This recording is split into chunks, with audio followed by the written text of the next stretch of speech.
একটা কথা বলি, মানুষ যখন অভাবে পড়ে পৃথিবীর অনেক কিছু ভুলে যায়। মা বাপ, আত্মীয় স্বজন, পাড়াপড়শি, এমনকি আছে নিজের নিজের বউকেও ভুলে যায়। টাকা এমন একটা জিনিস, পকেটে না থাকলে মন ভালো থাকে না। তার জন্য বলছি যে আমরা পুরুষ মানুষ যে যে কষ্টে আছি, সবাই টাকা উপার্জন করেন, আপনার ফ্যামিলিকে ভালো চালান, আপনিও চলেন।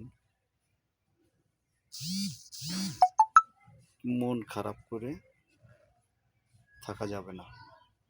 সৎ পথে উপার্জন করুন। ধন্যবাদ।